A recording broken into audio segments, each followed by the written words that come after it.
This woman is on a mission. She's not a Muslim, and her Muslim dress is a disguise.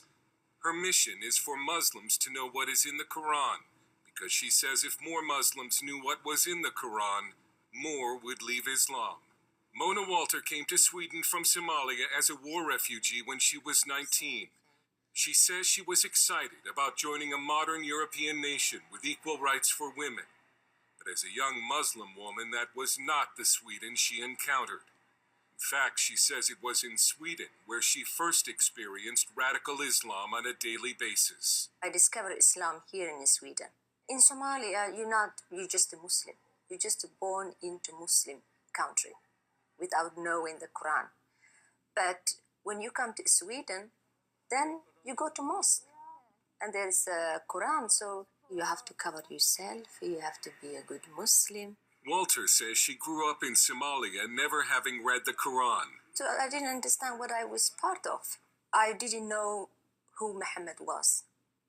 I didn't know who Allah was. So when I found out, I was upset. I was sad and I was disappointed. She says she discovered that Allah is a God who hates, and that Islam is not a religion of peace. It's about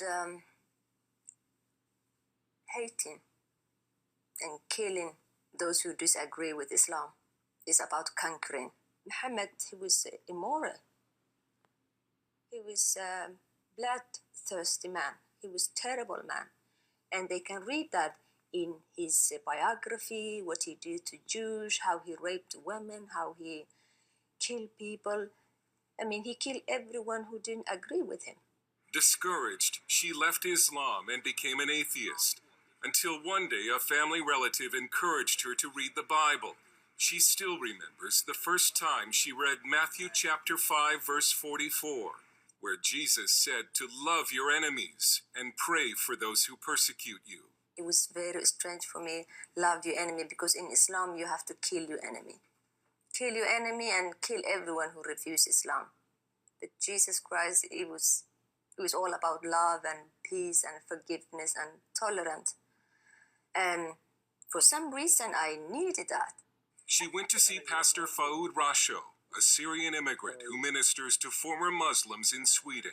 She started to believe, and she came to me. That was the beginning of her trusting. I was so happy. I was filled with joy. Then I accepted Jesus Christ. Mona says the Lord gave her a burden for Muslims who still do not know the truth about Islam, and she began to copy verses from the Quran and hand them out on the street to Muslim women. Sometimes they listen, sometimes they become very upset, and I just told that, you know, that your husband, he have a right to beat you if you don't obey him. And say, no, it does not say that. Yes, it says that. I thought that if I tell them about Muhammad and about Quran and this God of Islam who hates, who kills, who discriminates women, maybe they will have a choice and leave. But in politically correct Sweden, Mona Walter has come under attack for simply telling Muslims what is in the Quran.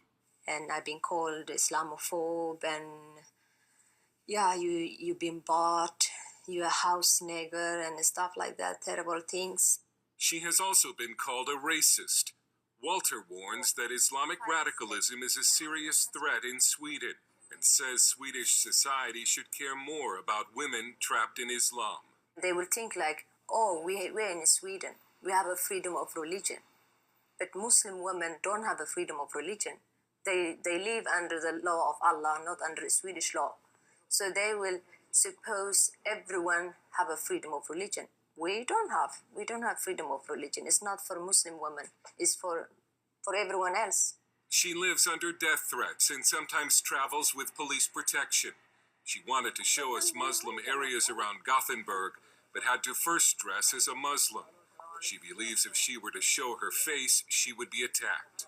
I never go to those areas just to be in me, just to be in flesh and blood, Mona. I never get out of there alive. I mean, Muslims are normally good people. Like, like everyone else. But when they read Quran, then they become a killing machine. This so-called ISIS or Al-Shabaab or Boko Haram, they're not extremists. They're not fanatical, or they're just a good Muslim who follow the teachings of Islam. The Prophet Muhammad, he did that. They're doing just what he did. Walter now uses videos and speaking appearances to spread her message, and she says she won't stop, even though her life is in danger. Dale Hurd, CBN News, in Gothenburg, Sweden.